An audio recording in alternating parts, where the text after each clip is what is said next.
I used to freelance for two of the local papers. That's how they, I used to do photography and that's how they moved into photojournalism. I'm a math teacher. Where she is? It's like in China. She's a business economics you know, but she started out as a reporter, but she promoted to editorial company, like editor-in-chief or managing editor. She worked in the journalism for 6 years in China, and she just retired.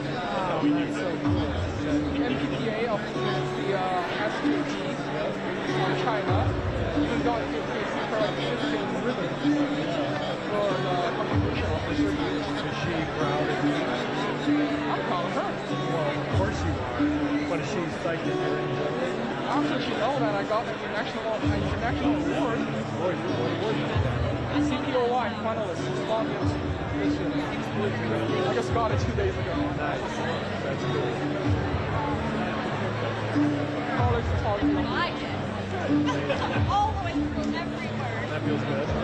Yeah, I mean, the judging wasn't done until 26. I expect the school to reach out to me more.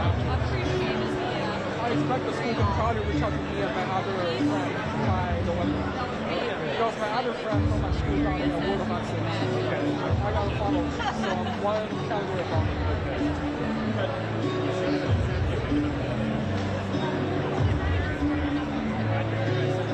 You know, BU never done anything. I think this is the first time that BU ever got nominated for a CPOY.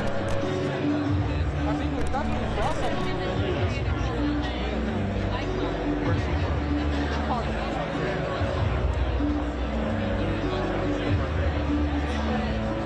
I've been doing a lot as an international student. This is not as white. Well, no, actually, take it back. There are a lot of Somali. I'm saying international students working as a journalist. I have most of the time in Boston. Even Atlanta Journal Constitution has all these international students. Oh, you work with them? Oh, wow. That's a great one. I intern over the summer. Cool. That's an amazing picture. They are. They are great. Yeah. How'd you record it? Great. Better than Boston. So for me, it's Maine, California, Boston. Okay. Yeah. Primer. Mississippi. I was here for 4 years. I consider it as my second home.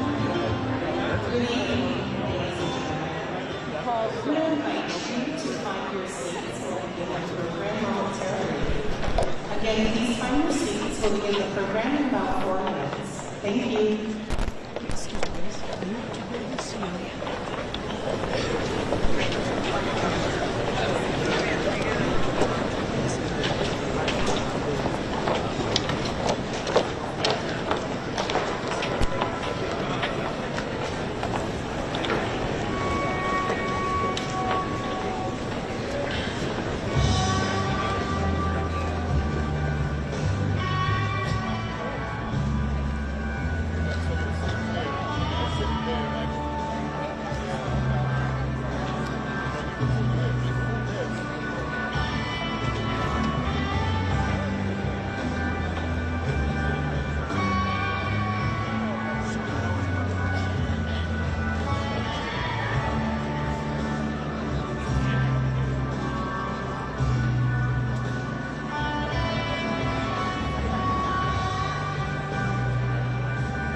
This evening's honor guard represents the public safety agencies of Auburn and Lewiston's fire and police departments.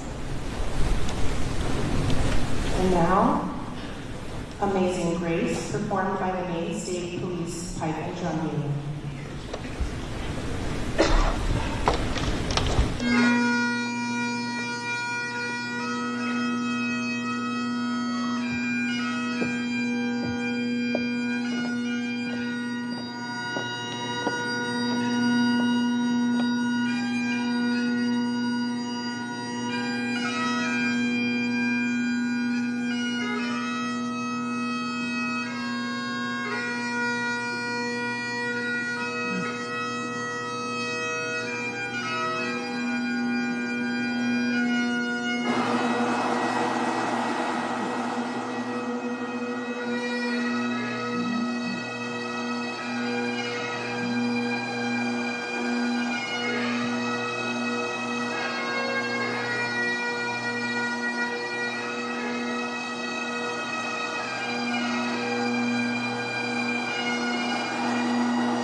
Please remain standing for the national anthem, which will be performed by the Lewiston High School Choir.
Thank you. You may be seated.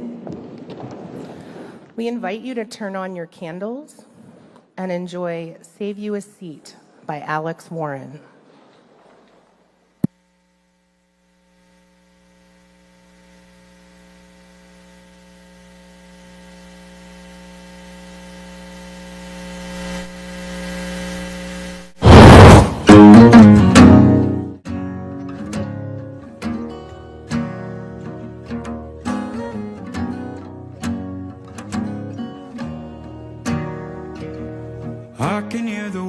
you speak when the west wind whispers. I can hear your voice ring clear in the evergreens. Am I who you thought I'd be? Am I what you pictured? Did you have me standing here in your wildest dreams? Oh, just like a memory, you never left me. You just left too soon. I'll save you a seat next to me. You're always at the table. Hope you're proud of what you see. Watching with the angels. You're written in my soul. It's your blood that I bleed. Wherever you are, wherever I'll be, I'll save you a seat.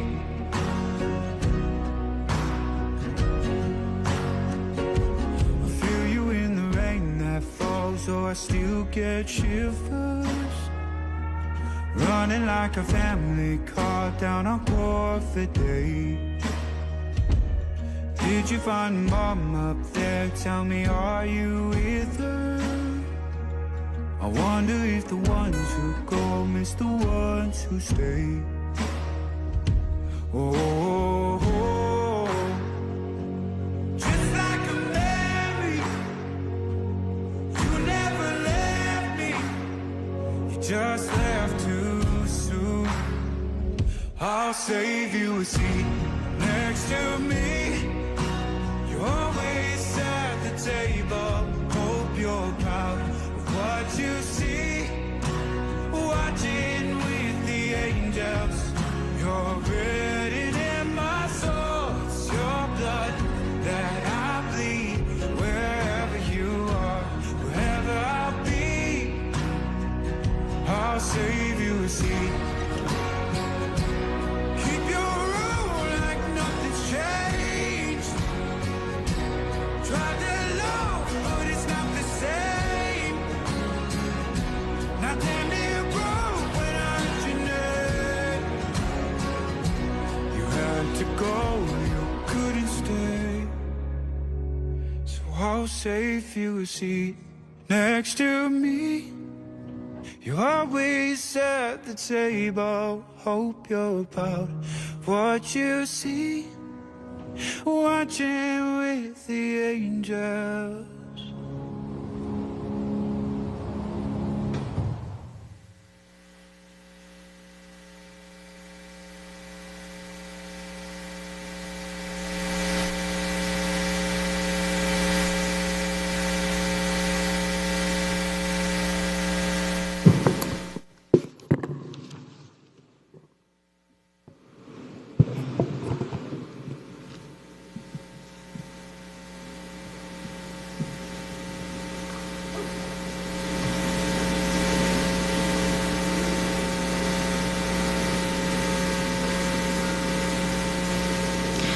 Trisha Aslin.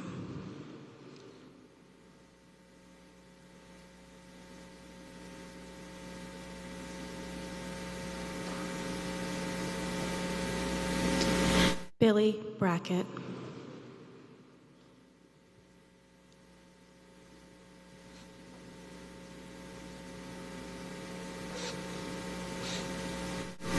Peyton Burr Ross.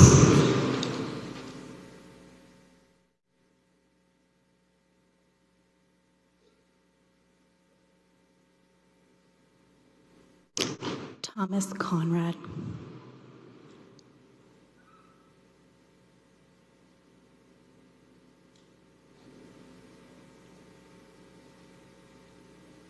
Michael Delorier.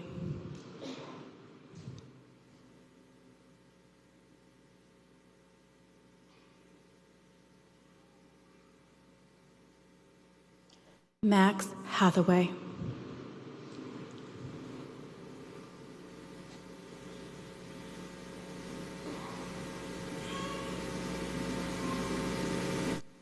Keith McNear.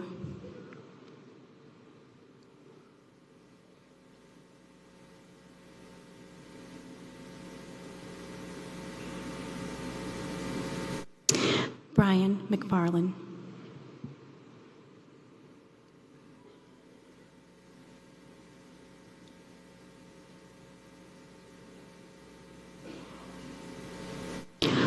Ron Morin.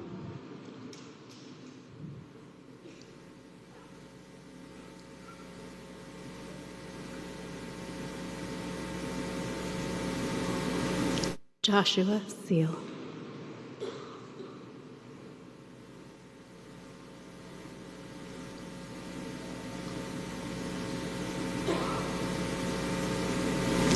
Arthur Strout.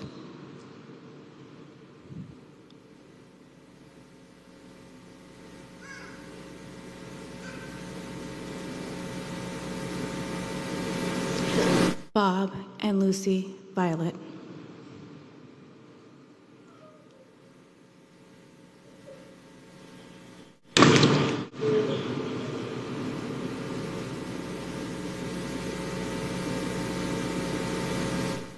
Stephen Vizella.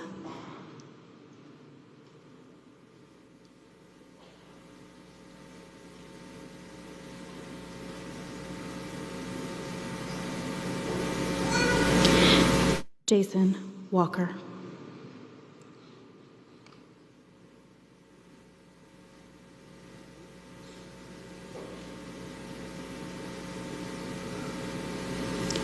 Joe Walker.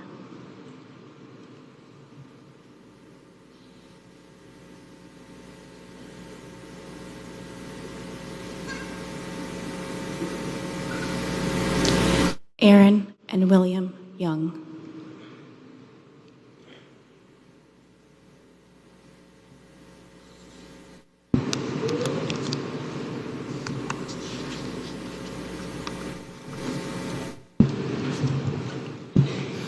Thank you, Danielle. I'm Shanna Cox, President and CEO of the LA Metro Chamber. I'm joined by Danielle Parent, who so many of you know, the Director of the Maine Resiliency Center. It is our honor to welcome you here this evening. Now please help me welcome our Master of Ceremonies for the evening, Tom Kieran, Lewiston native and New England Sports Network broadcaster. Welcome home, Tom.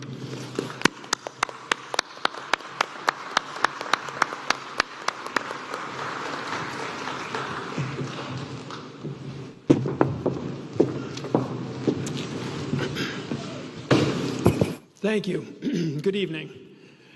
Tonight we come together to commemorate the one-year anniversary of the tragic events of October 25th, 2023, the darkest night in the history of this city. We come together to reflect on the horror we experienced that night, to pay respect to the 18 lives taken from us.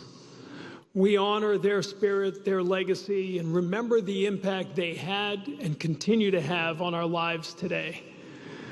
We remember the heroism of those who survived, the support of those who stand with us today. We remain grateful for the first responders and medical workers who showed us courage in the face of fear. Over these last few days, it's only natural that we would feel a wide range of emotions as we come closer to the anniversary of this date. Sadness, anger, anxiety. In the past days, there have been more and more stories about what happened here a year ago, and with them come a flood of memories. We are here to share in those emotions, to help one another, and to help us get through this date. My wife and I were born and raised here in Lewiston, and we wear our pride in this city openly. Over the past year, that pride has only grown. The resiliency you have shown has been nothing short of stunning, but not surprising, not to anyone who grew up here. This city was built on hope. People coming from around the world to build a better life in Lewiston, Auburn. That spirit of hope, that resiliency, the love and support has carried us through the past year. And it will continue to carry us in the days ahead, allowing us to move forward while never forgetting what has happened in the past. Here tonight, there is light. We've come together to help each other lift the burden of sorrow, opening our hearts to one another and sharing in grief and in hope. We remember this date last year for tragedy. Let us try to remember this night, tonight, for the love and continued healing we find in our community. Anyone from this city has always known what it means to be Lewiston strong. Over the past year, the rest of the world has come to understand what those words truly mean. That strength is on display for the world to see again tonight. We will hear stories of tragedy and of grief, of survivorship and resiliency. We begin by honoring those who were killed that night, their relationships with survivors and their families, and the memories of their lives that stay with us today. We invite you to share this slideshow that honors those who were killed, their relationships with the survivors, and their memories.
Joining us on stage now is Liz Seal, She is the wife of Joshua Seal, a beloved member of this community who was killed while playing cornhole with friends at Schmenge's.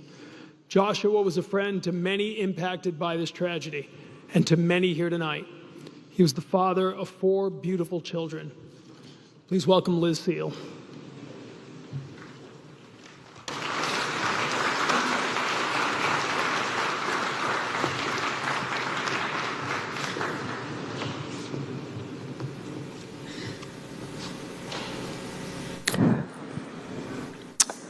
When you're walking and you see a spider web hanging in a corner, on a tree somewhere, you may just brush it away as you walk by.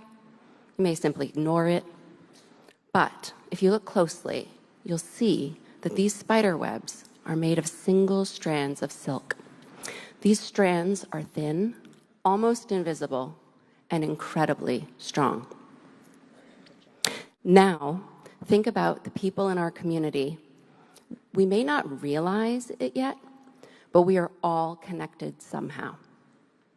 You know how you sometimes take photos of family and friends or of places you've been to, and there's sometimes people lingering in the background.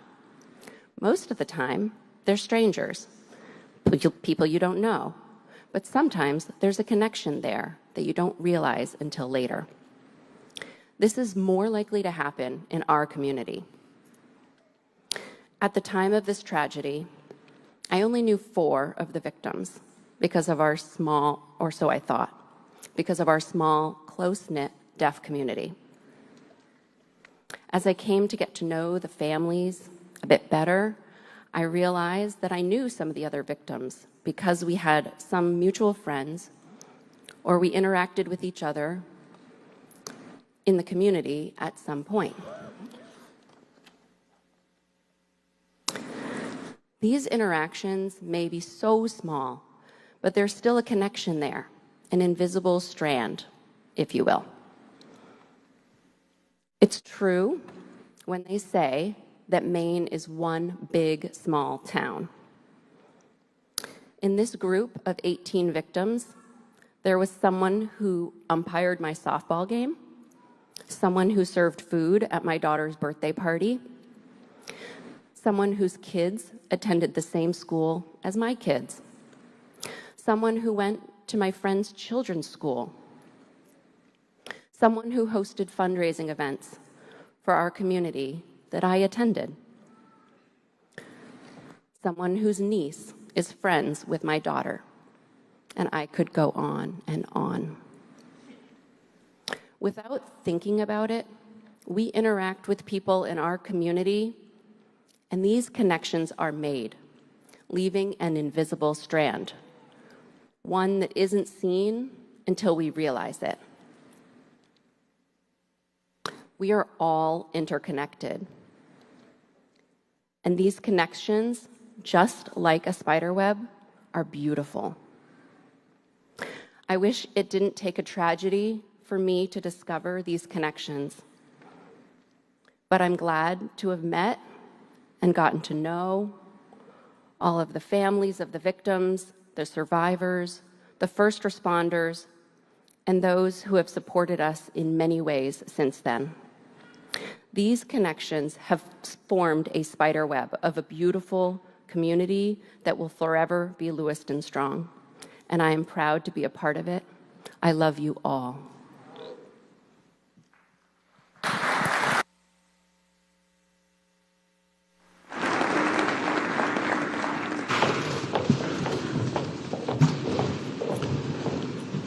Liz spoke about community and the communities within a community. And as she said, it's often a tragedy that makes us realize there are far more similarities between those communities than there are differences. Let us try to remember that in the good times as well as in the bad. No community should ever have to learn how to support the victims of a mass shooting. Over the past year, everyone in Lewiston and Auburn, everyone connected to these cities, everyone from this community have tried to show love and support for those who need it. Joanna Stokinger is the surviving grandmother of a homicide victim. She has used her experience to build a career as an advocate for the victims of violent crimes. She is the lead advocate at the Maine Resiliency Center and has been here to provide support to many families whose loved ones were killed in this tragedy and to the victims who survived. Joanna will now speak.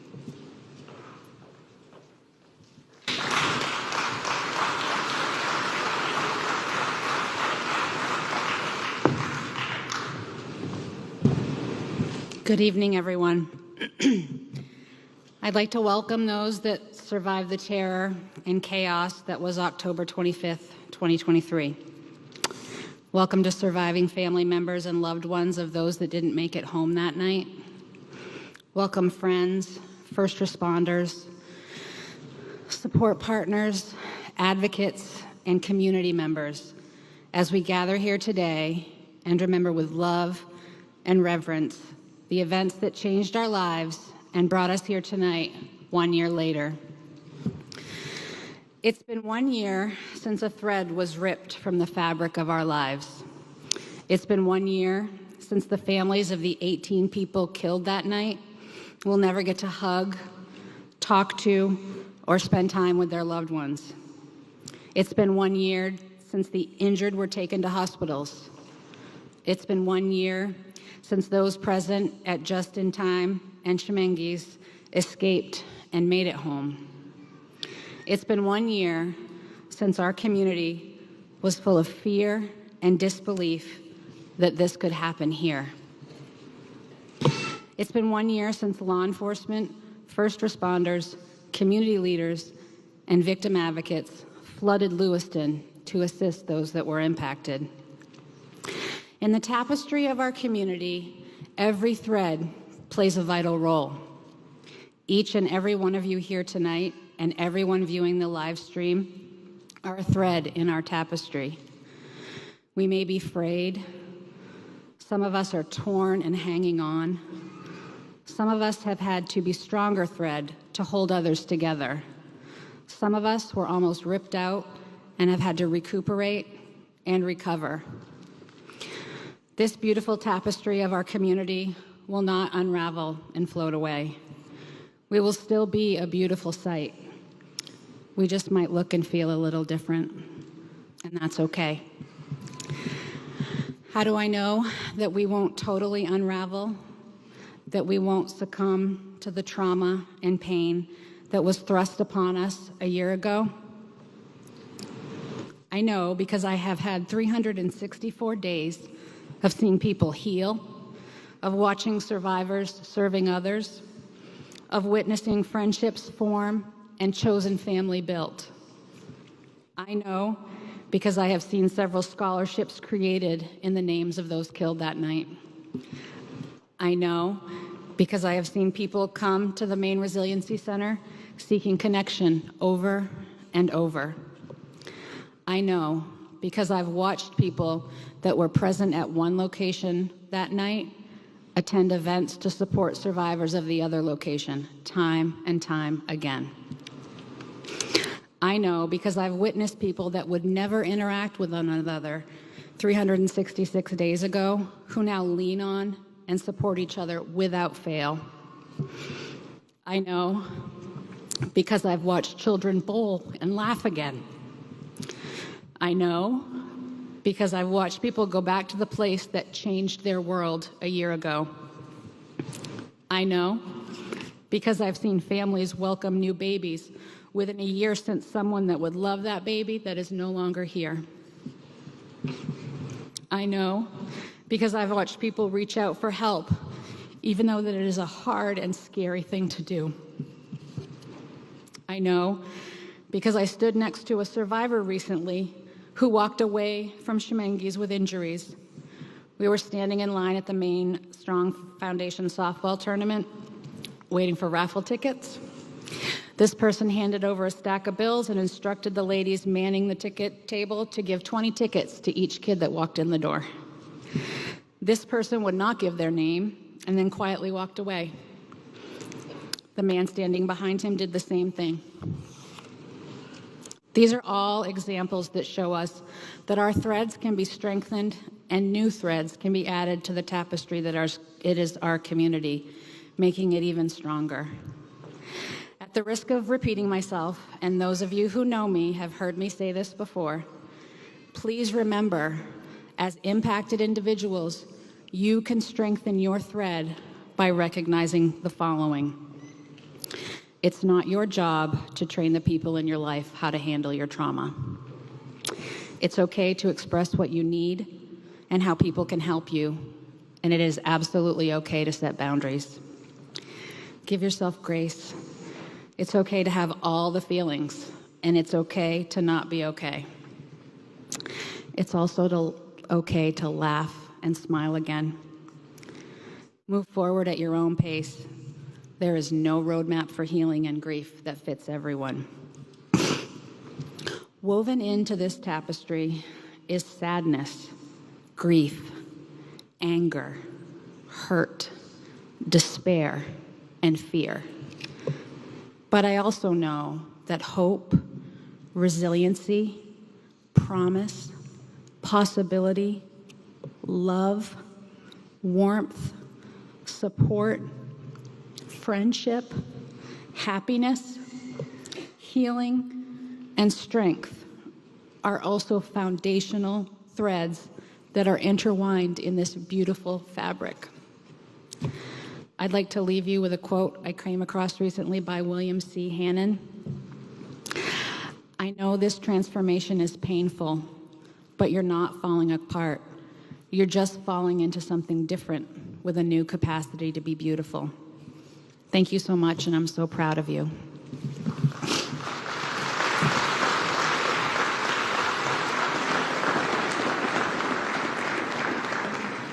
Thank you, Joanna. The Maine Resiliency Center has been a beautiful addition to our community, a new community based in love and support and the help that we have all needed at times over the last year. A year where we've heard the expression Lewiston strong over and over. And what is strength? Strength comes in many different forms. The hockey players who call the Colisee home, the Maine Nordiques who play here. From parents who try to help their children understand how something so unspeakably bad could happen to this community. To the friends and family members and loved ones who have been here to hold one another through lonely nights that seemed like they would never end. That is strength. It takes many forms, and we have needed every form of strength to get through the past year. In the past year, we've learned that the idea that a mass shooting couldn't happen here, that concept was shattered forever. The senseless violence stunned not only our community, but the nation, bringing people together in a show of support. Coming up next on stage, someone who has come here tonight to show that support. She is a Tony-nominated actress, best known for her roles in The Walking Dead, and is the first deaf superhero in the Marvel Cinematic Universe in the film Eternals. Please welcome Lauren Ridloff.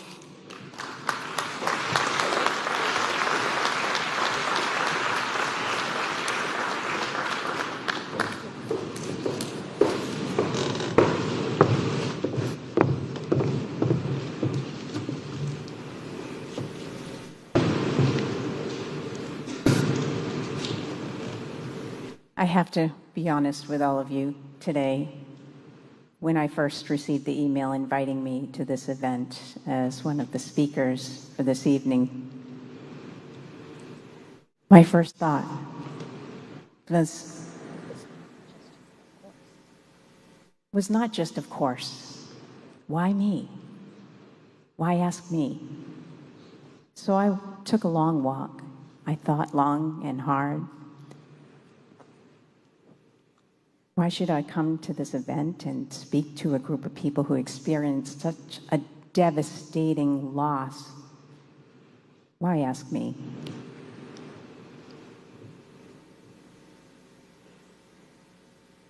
And during that walk, I remembered when I first heard about what happened in Lewiston. Remembering it hurt again. As a mother, and as a wife, and as a daughter, and as a sister, and as a friend, as a colleague, and as a proud member of the deaf community. I hurt. And in that hurt, I found the reason I was asked to come.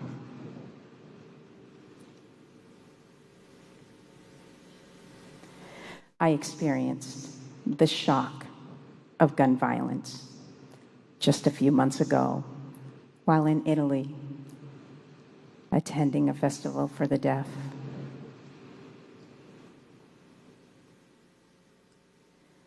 The terrible circumstances were horrifying. And what I also recall about those events was the sure and swift support of the deaf community. I was a foreigner in another country. The news traveled fast across continents and an ocean. Within 15 minutes, I was getting check-ins from deaf friends, from those who were local to that country, from colleagues,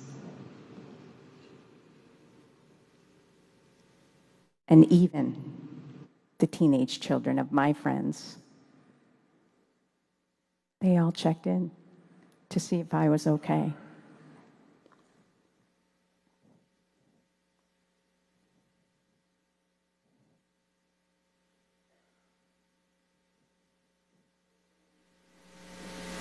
And from that support is where I found connection.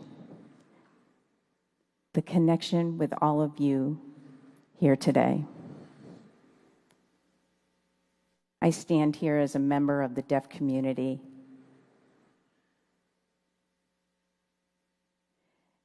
And as a believer in the power of community and the strength of connection through communication and love.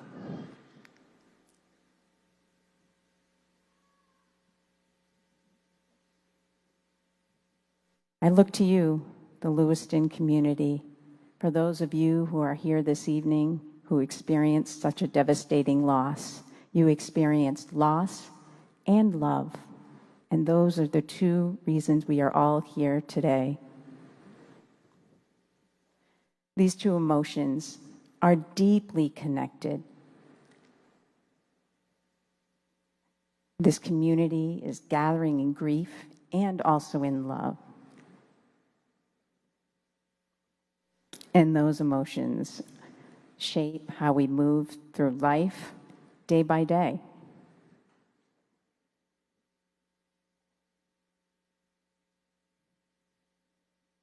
This is harder than I thought.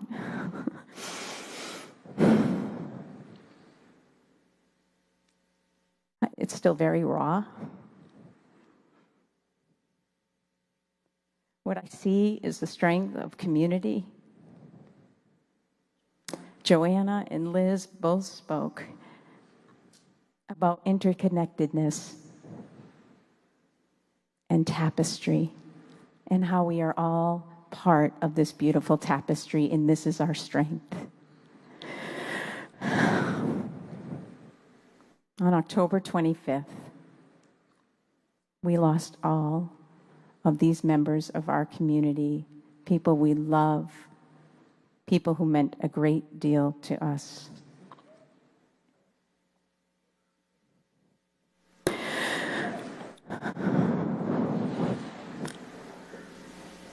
Life is not just about isolating grief and love. It's about living with both. The two are interconnected. Grief and love. Life is filled with times where joy and sorrow, love and loss shape our days and our connection to others. Catherine Schultz, who wrote Lost and Found.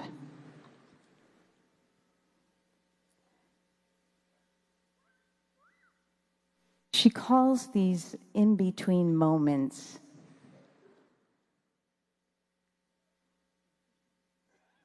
the moments of love and loss, joy and sorrow, the and moments.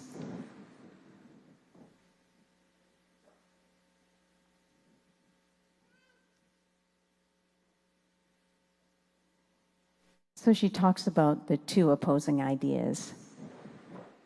And what connects those two opposing ideas? The word and, lost and found. And life is what happens in between. This is what we experience day in and day out. In any given moment, there's not just one emotion we might be experiencing.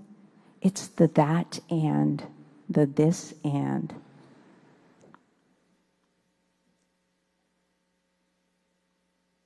Living is a constant process of connecting the highs to the lows and the lows to the highs.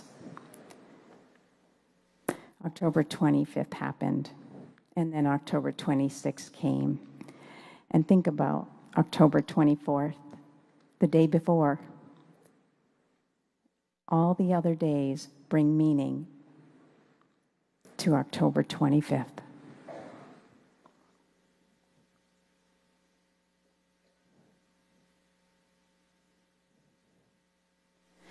The people we lost are not here tonight, but they continue to be a part of how we live, how we move through life day by day,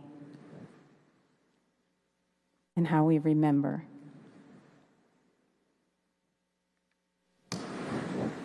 They are still shaping how we move through the world. This is why we truly need that word and to live. And is an interesting word because it seems ordinary. And it's one of the most used words in the English language. It doesn't seem to stand out. It's an everyday, ordinary word. But it's also a powerful word that connects words and ideas.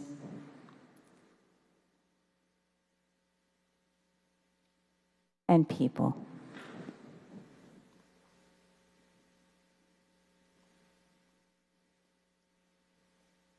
And this is the word that connects me to you and you and you and you. And we are all part of the tapestry here today.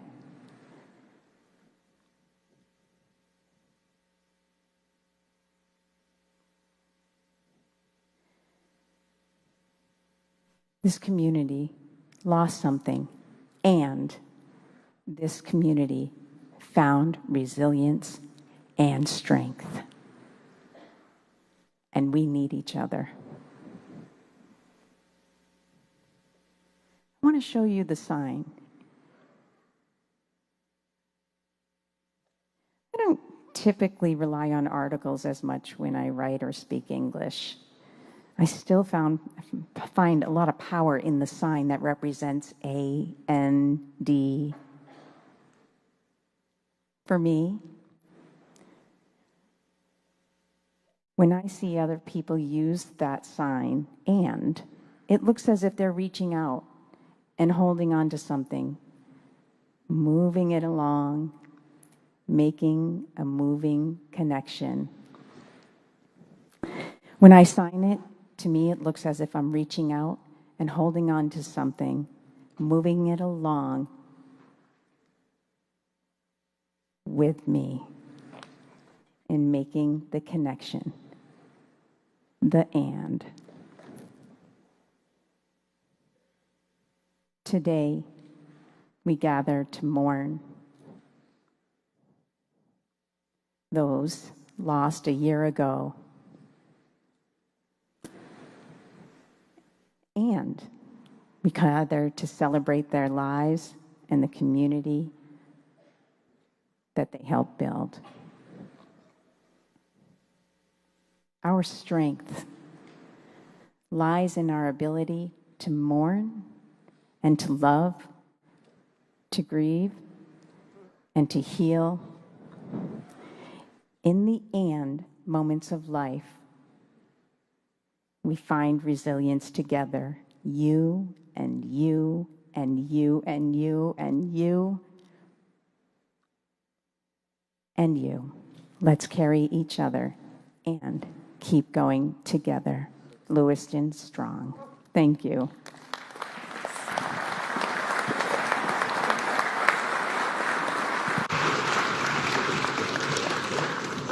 Our next speaker is a consultant to the Maine Resiliency Center. Regina Schulman is the group leader and support for victims and survivors over the past year. She will share reflections from her past year helping this community and lead us in moments of silence at the time of the shooting at Just in Time Recreation and Schmenge's Bar and Grill. Please welcome Regina Schulman.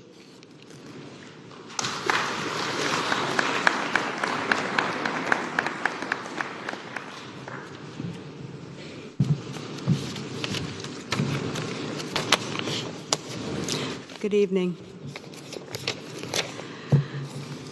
In just a moment, I'm going to ask us all to take a moment of silence for those killed at Just in Time Bowling Center.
Thank you.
And in just a few moments, we'll be having one more moment of silence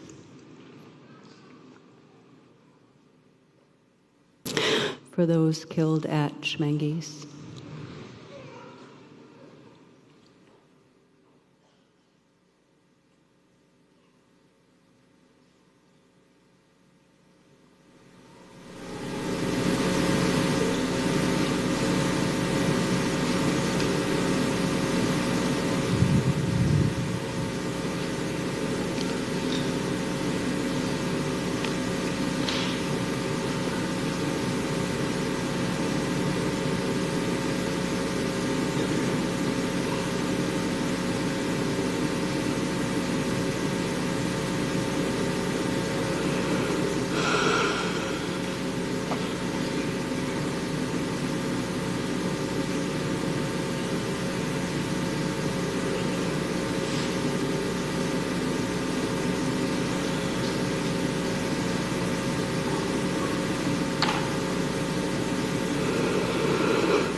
Thank you.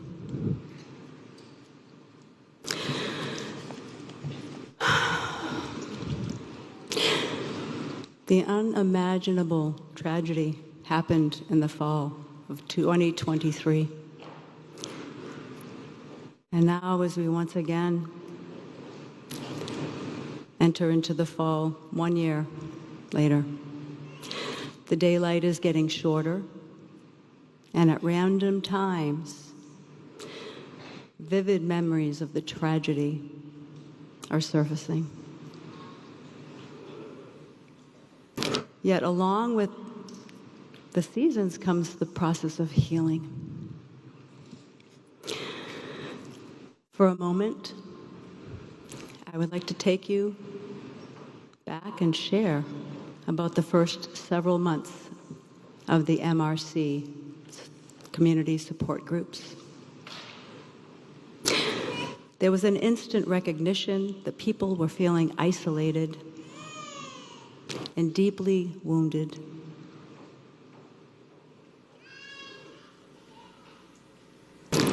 When the victims and survivors listened to each other, they shared that they didn't feel alone. This was a safe place for them to talk about the unthinkable, the unimaginable. Horror that they couldn't share with family, friends, co-workers, and those who hadn't experienced the same ordeal. They identified with each other, witnessed each other in pain and grief, and supported each other.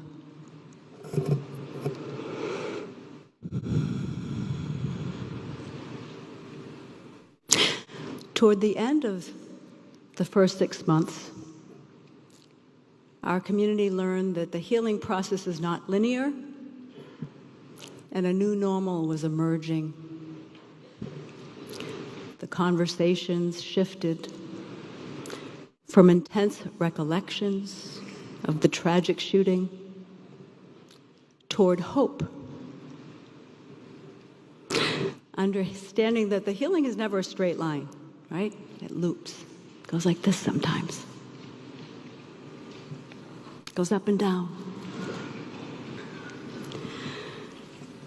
The theme for that first 6 months, we are not alone and we're not okay.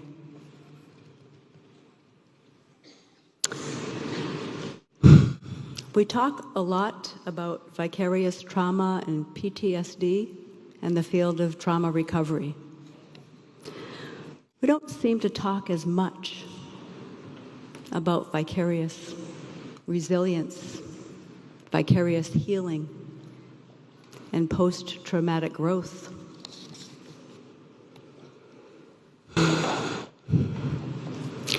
Healing happens when we cry with each other during times of loss, when we honor missed loved ones, the changed bodies from physical wounds and surgeries, and the psychological, emotional, and spiritual pain. Healing also happens when we cheer each other on and witness the many first steps that are taken. The first time out to the grocery store, the first time back to work, to dinner, or a movie theater, or a concert. Healing happens when we honor the mixed feelings that arise with the return to the bowling alley or the first cornhole tournament without the friends and loved ones who were killed. I'm reminded that when we experience tragedy and unimaginable loss, it can make us harder. And that's okay. It can also make us softer. And that's okay too. There are so many stories of both and, joy and heartache together in the same heart. Some sentiments shared by this community. This experience has made me a kinder human. I notice that I reach out more. Think about what people are going through in their life before I pass judgment. I'm a bit softer.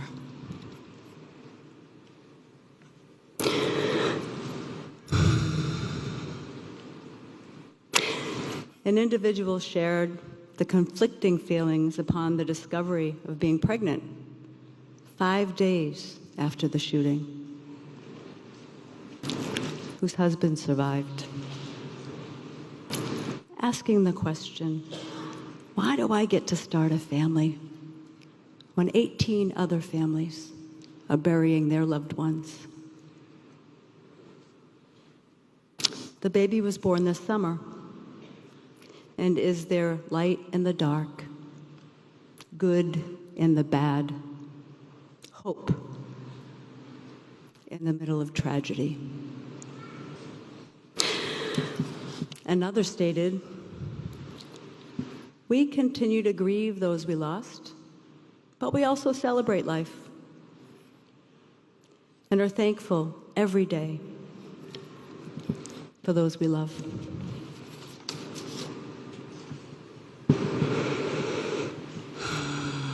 After the 6-month anniversary, people formed friendships, showed up for each other. There were budding romances. Babies were born. People got married. And others died from natural causes. People were navigating, moving forward, celebrating while still holding grief, pain, and trauma.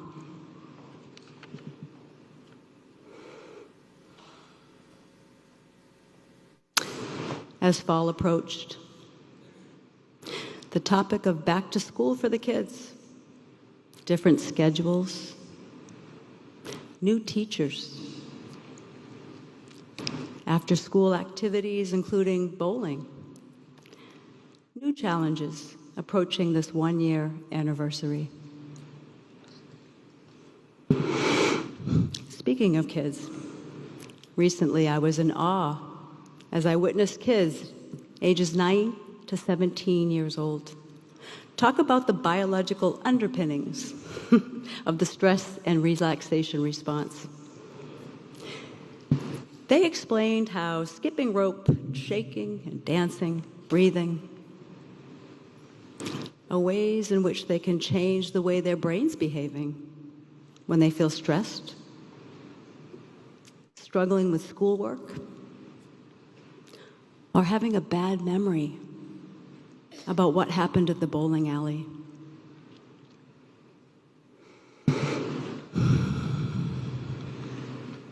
These incredibly resilient kids are our future leaders.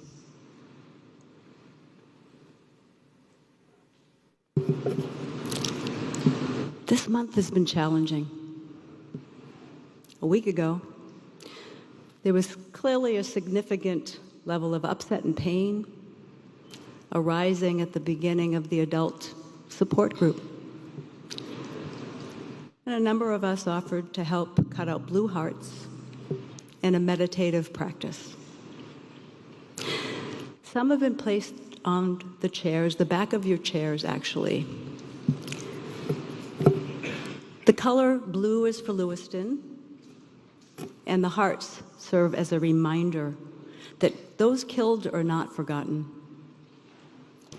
A symbol that had touched the whole community in many different ways. A reminder that healing doesn't happen in a linear fashion. We can hold pain and joy, sorrow and gratitude, all in the same heart.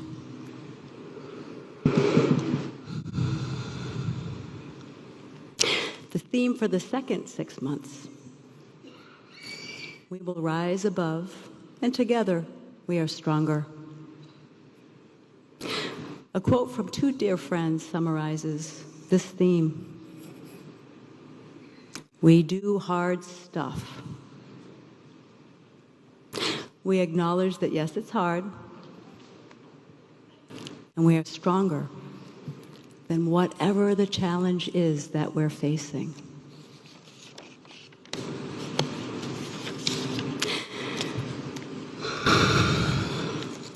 As my time with you comes to a close, I invite you to hold a blue heart or a candle. If not, you might imagine that you have one. And simply place it on your heart if it's comfortable. If it's not, it's okay, it's an invitation. And maybe in this moment, there's a prayer or a wish for yourself or your loved one. Something you'd like to let go of. Perhaps a burden from your heart, a pain from your mind, and in your spirit, a sorrow. Let's take a few breaths together, shall we? And again, it's an invitation,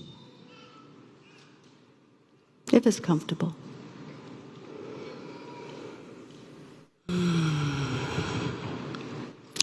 And as I hold this blue heart to my heart, what comes to me is a prayer for hope for our community as it enters a second round of 4 seasons. A prayer for those moments of joy without guilt. A prayer for moving forward and always remembering the people that we love that are not here. Honoring their memories and honoring where we are in the healing process in each moment.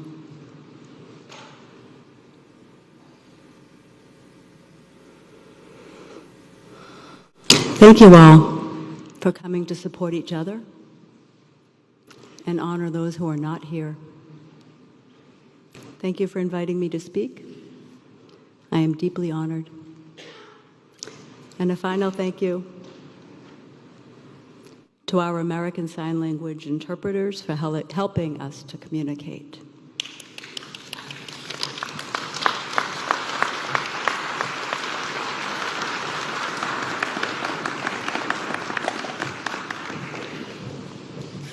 Thank you, Regina.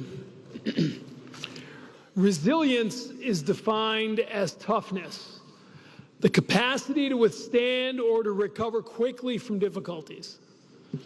Maybe it hasn't been quickly, but the people of Lewiston have shown that toughness to the entire world over the past year.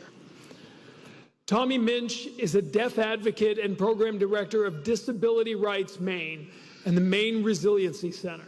He's been a close friend to many who are impacted by this tragedy, and he will speak. Please welcome Tommy Minch.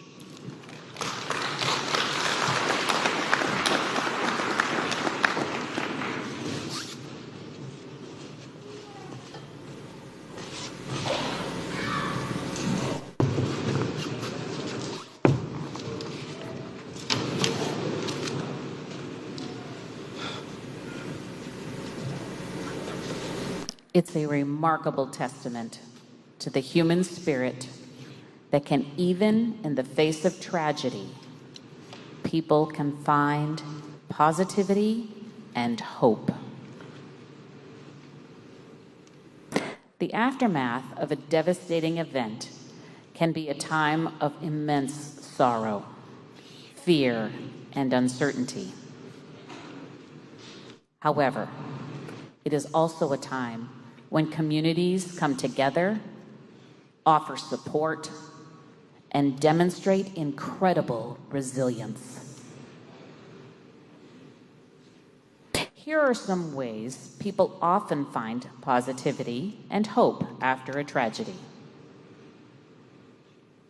Community unity. The shared experience of hardship can forge strong bonds between people. Communities often rally together to provide support, comfort, and assistance to those affected.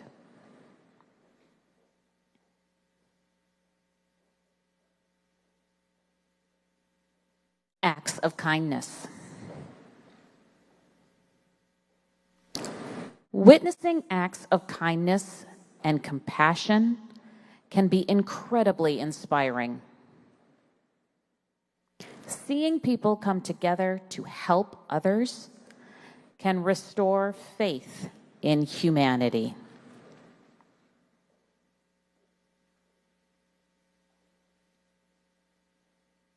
Personal growth. Many people find that going through a difficult experience can lead to personal growth and resilience.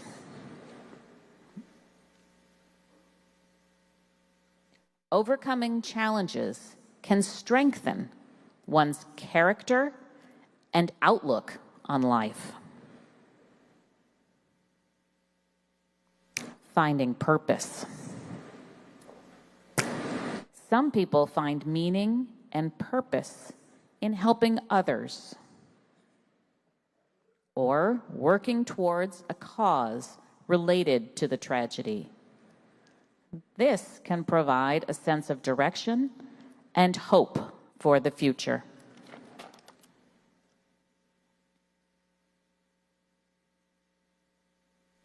Lastly, remembering the lost. Honoring the memory of those who have passed away can be a source of comfort and inspiration. Memorials and tributes can help people remember the lives that were lost and the impact that they had on the world.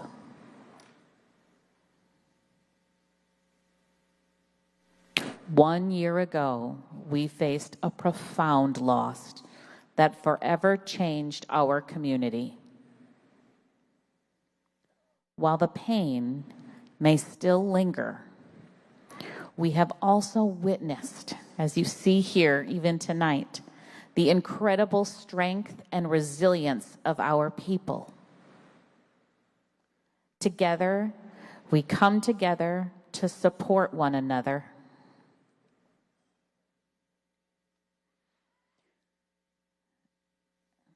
Together, we come together and support each other, heal, and rebuild.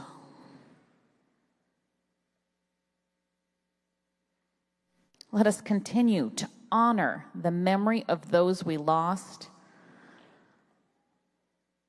by embracing hope, showing compassion, and the enduring spirit of our community. We are stronger than we ever imagined.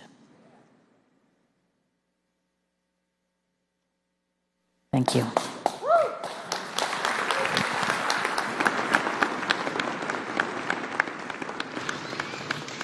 The speakers tonight remind us that in the wake of seeing the worst in humanity, we have seen the best in humanity. We have seen love and support grow out of the darkness. Shanna Cox, you've already heard from her. She's the president and CEO of the Lewiston Auburn Metropolitan Chamber of Commerce. She's helped to coordinate the fundraising response for victims, survivors, families, and small businesses. A year ago, Shanna and her team went to work immediately, working to create OneLewiston.org. Its resources, financial and social, have helped everyone affected in this community and by this tragedy. Please welcome Shanna back up to the stage.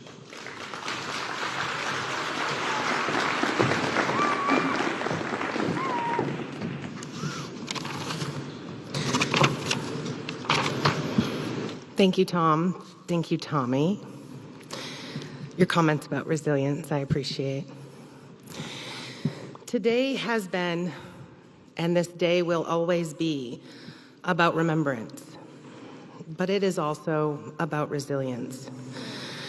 As we reflect on the events of October 25th, 2023, I want to take a moment to acknowledge the collective grief that we have carried and the resilience that continues to bind us together.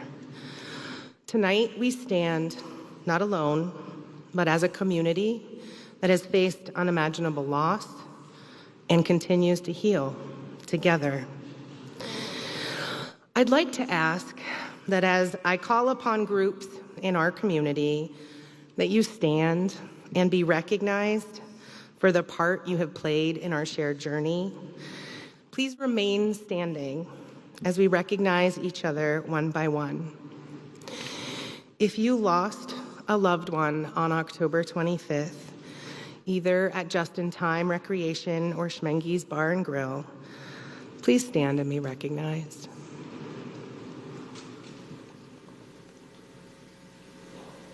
Please remain standing.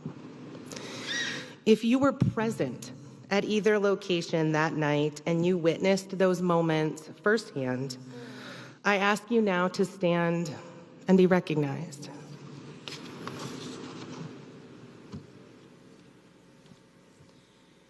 If you responded that night, whether you are part of our brave police, fire, or EMT services, public works, a therapist, or an interpreter who brought comfort and communication, join these folks, stand, and be recognized.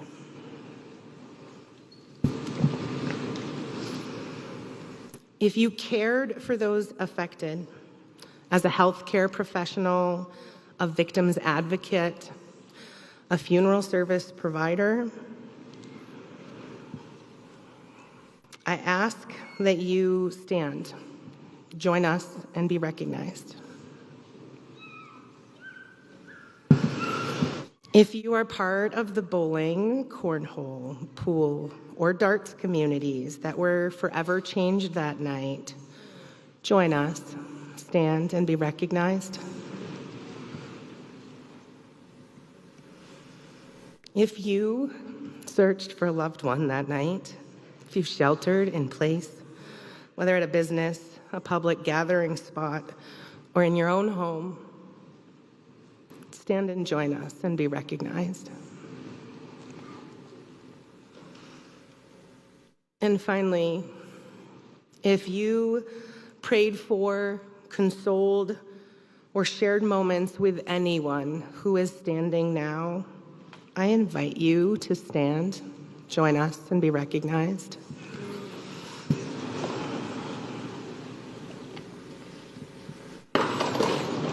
Look around you. Together, we have all been impacted. Together, we are all part of the journey toward healing, strength, and resilience. This journey is not easy, but we will walk it side by side. This is our shared story, and together we will continue to move forward. As we stand together, we are faced with an important and difficult question. What does moving forward look like? How, after such loss, can it even be possible? Thank you for standing. Thank you for recognizing each other. You may be seated. Moving forward doesn't mean forgetting. It doesn't mean the pain disappears. Moving forward means carrying the memory of those we've lost with us, honoring their legacy through the lives and the way we live them, finding strength in our shared commitment to heal and rebuild. Resilience is not a one-time achievement. It's a process, a journey that we will walk together every day. It's found in the support we offer one another in a conversation, a hug, a prayer. Resilience is in the rebuilding of the trust that was broken, the acts of service, and the determination to create a safer, stronger community for the future. For some, moving forward may mean seeking help, finding new ways to cope, or rediscovering purpose. For others, it may be in supporting those around them, lifting up those who are struggling, or creating space for grief and remembrance. As a community, moving forward means continuing to honor the lives lost by ensuring they are never forgotten. It means working together to build a future that reflects the values of unity, compassion, and strength that have carried us through this past year. I've seen so many examples of resilience. I've seen neighbors check in on each other, businesses open their doors as safe spaces, feeding our responders and our community.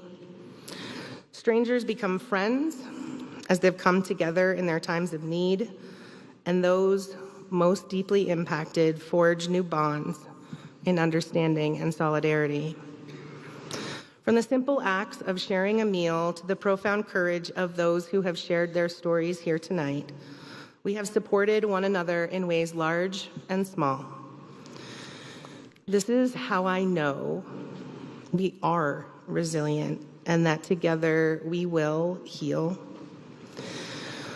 We recognize that for many, a permanent memorial is an important part of the long-term healing process.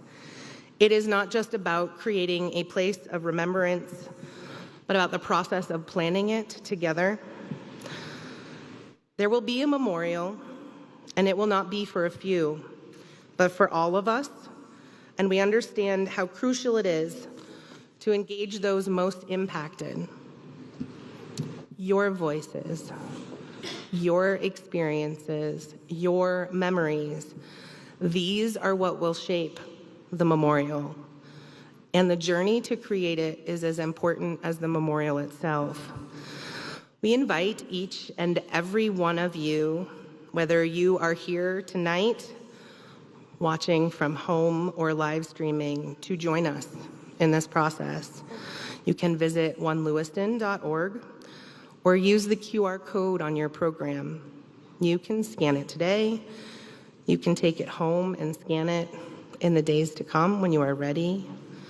We hope that you sign up for updates on the planning process, that you find ways to engage with us, contribute your thoughts. Your input will help us create something that truly honors our shared journey and ensures that this memorial reflects the strength, compassion, and unity that has carried us through. Together, we will move through our grief and towards healing. Together, we will find ways to memorialize this event that changed us, and together we will be resilient. Thank you.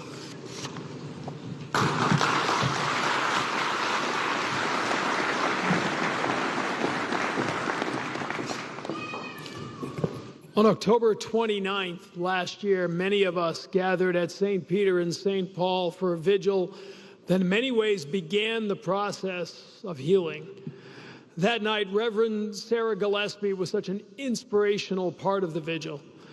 She is a board-certified chaplain and ordained Unitarian Universalist minister with experience in hospice and palliative care, intensive care, behavioral health, and geriatrics. She is trained in interpersonal group dynamics and interfaith education. She understands the spiritual and physical crises that many of us have dealt with over the past year. She will join us now. Please welcome Reverend Gillespie.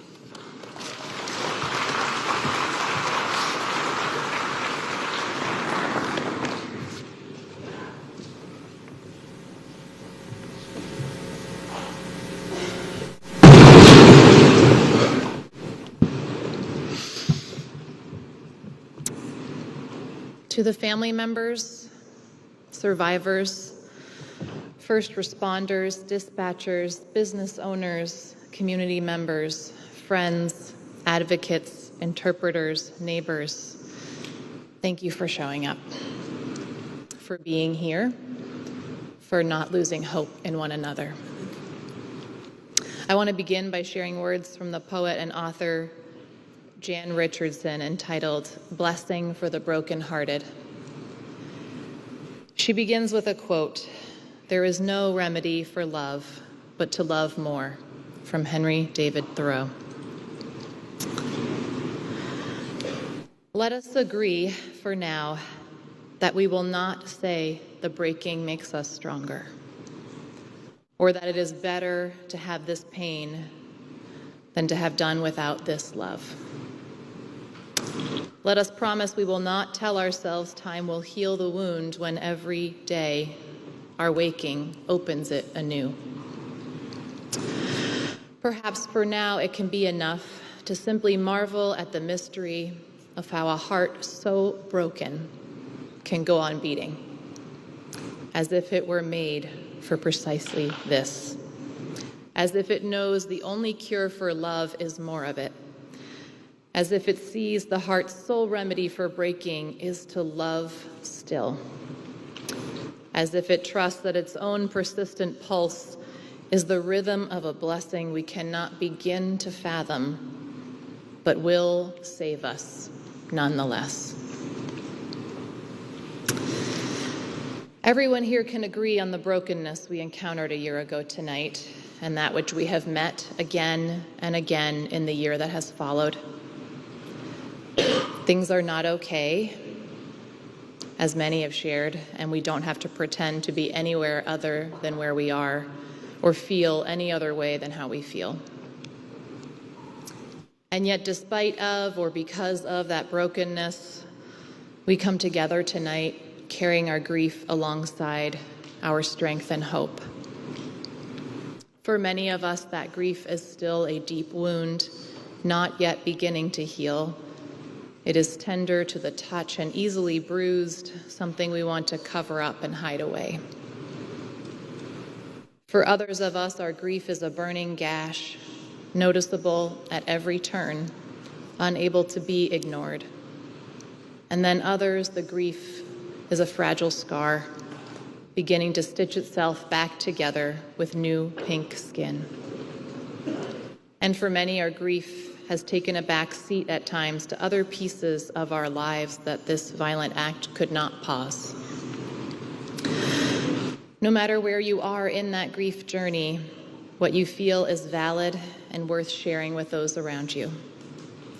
You are not doing this wrong. You are not behind or ahead of others. You are just here, and that is what matters.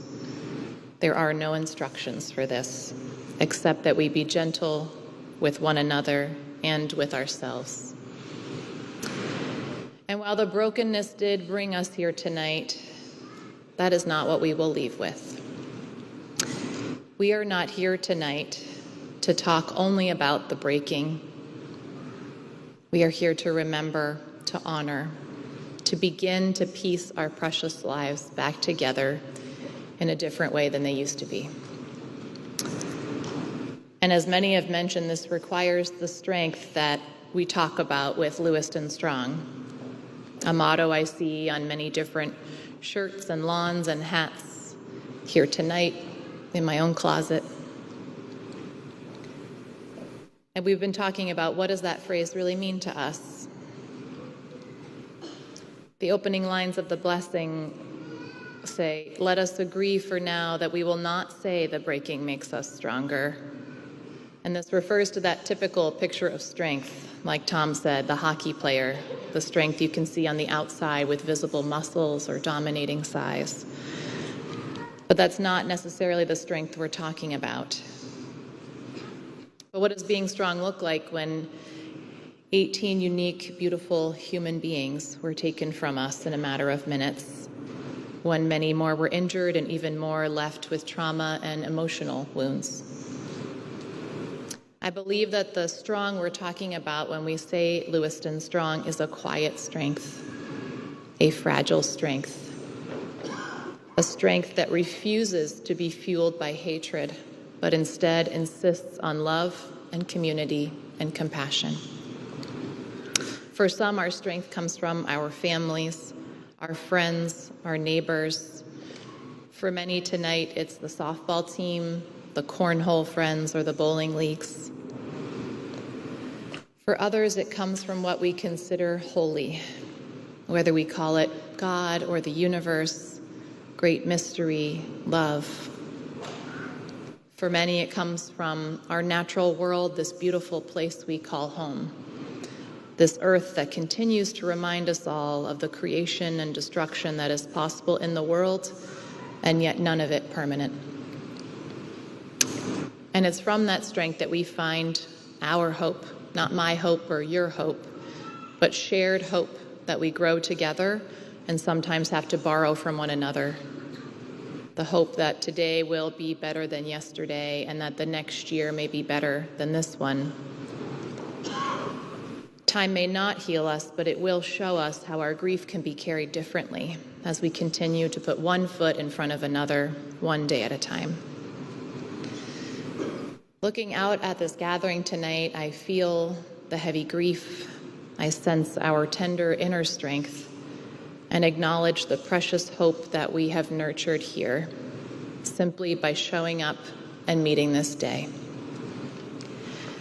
Our broken hearts continue to beat, and I pray that they beat with and for one another, for all we have lost, and for the hope of love that still remains, that can never be broken. May it be so. Amen.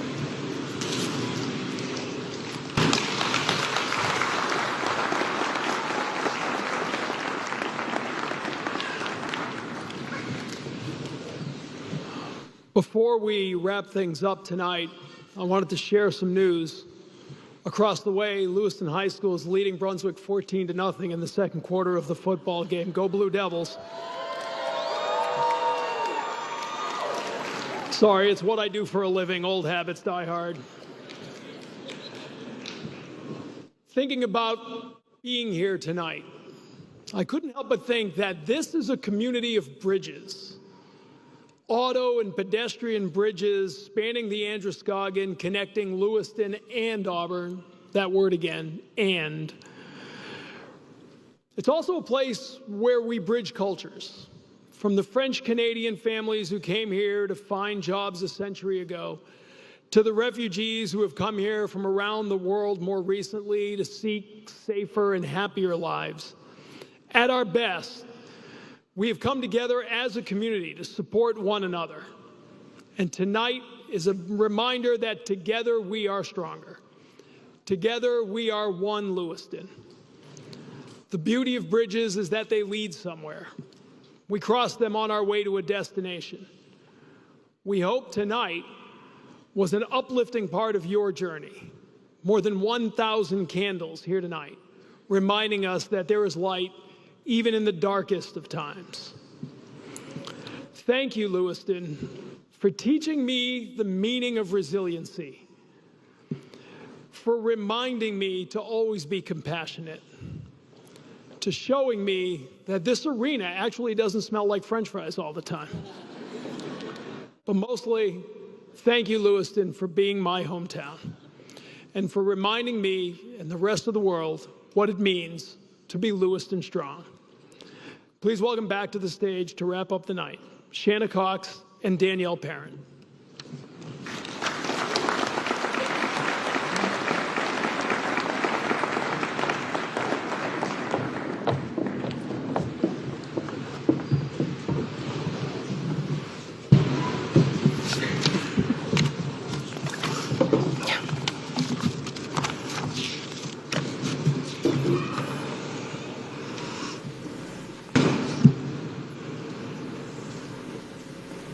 Thank you, too.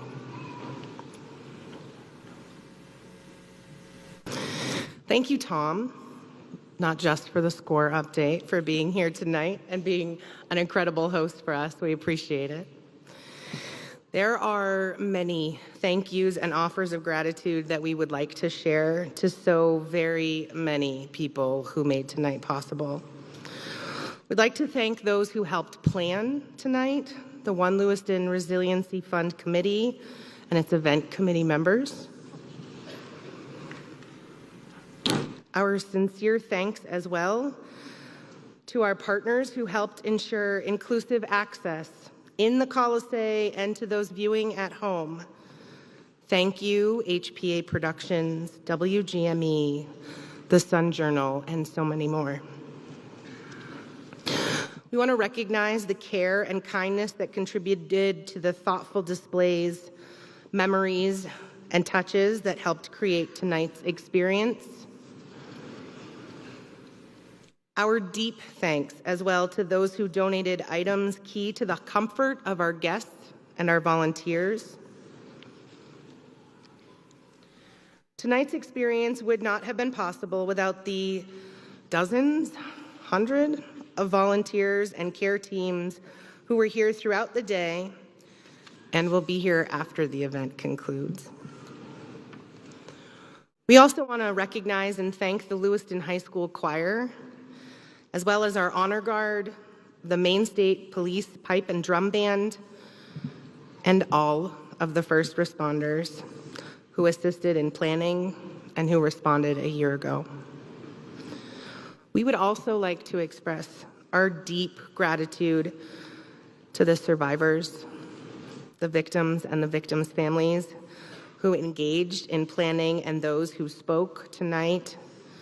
Thank you for your gifts of knowledge, patience, and persistence.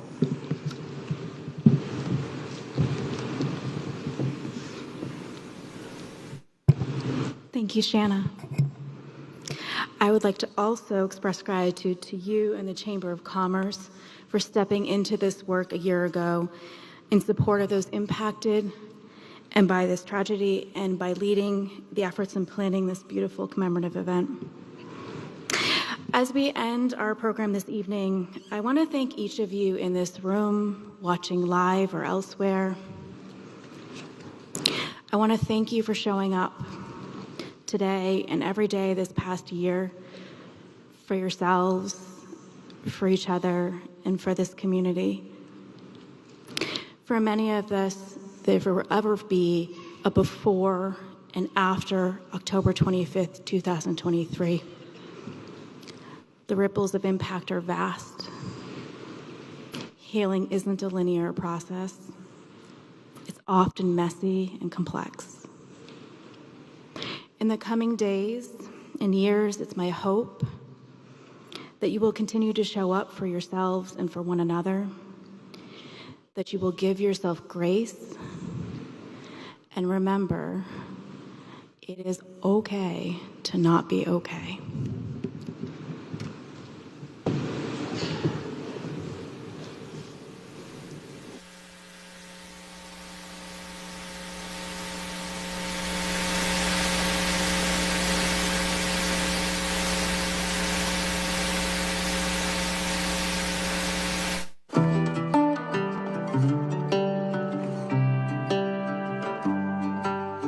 I am not okay.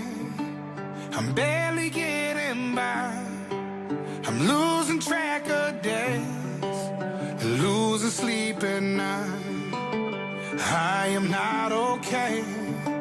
I'm hanging on the rails.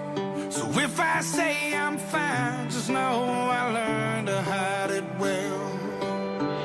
I know I can't be the only one who's holding on for dear life. But God knows, I know, when it's all said and done, I'm not okay, but it's all gonna be alright.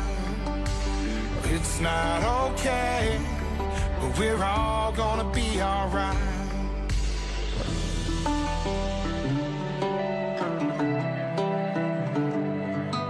I woke up today, I almost stayed in bed, had the devil on my back and voices in